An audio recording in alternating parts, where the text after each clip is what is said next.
नाशिक येथील क्रांतीवीर वसंतराव नारायणराव नाईक शिक्षण प्रसारक संस्थेच्या मध्यवर्ती शैक्षणिक संकुलात 78वा स्वातंत्र्य दिन संस्थेचे अध्यक्ष कोंडाजी मामा आव्हाड यांच्या अध्यक्षतेखाली उत्साहात साजरा करण्यात आला।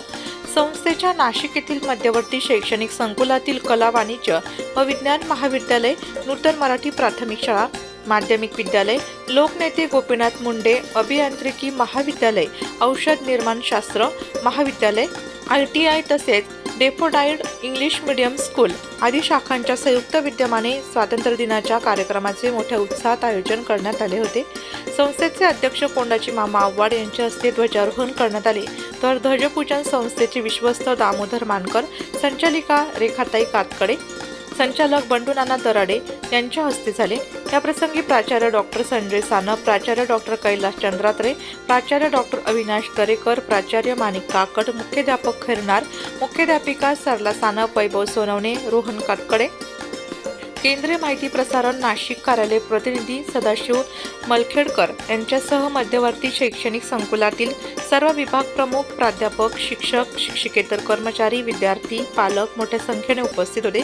कार्यक्रमाप्रसंगी अध्यक्षस्थानावरून मार्गदर्शन करताना कोंडाजी मामा आव्हाड म्हणाले की देशाच्या स्वातंत्र्यासाठी आपल्या प्राणाची आहुती दिलेल्या सर्व क्रांतिकारक व देशभक्तांचे स्मरण सर्व नागरिकांनी केले पाहिजे।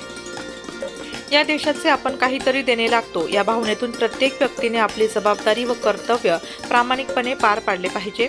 स्वातंत्र्य दिनाचे औचित्य साधून सर्व शाखांच्या विद्यार्थ्यांच्या वतीने रंगारंग सांस्कृतिक कार्यक्रम उत्साहात साजरे करण्यात आले। उपस्थित सर्व मान्यवरांनी विद्यार्थ्यांना सादर केलेल्या सांस्कृतिक कार्यक्रमाचे कौतुक केले।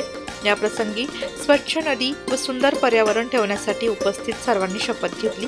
कला, वाणिज्य, विज्ञान महाविद्यालयाच्या राष्ट्रीय सेवा योजना विभागाच्या विद्यार्थ्यांनी तयार केलेल्या पर्यावरण संवर्धन पोस्टर प्रदर्शनाची मान्यवरांनी पाहणी करून विद्यार्थ्यांना प्रोत्साहन दिले।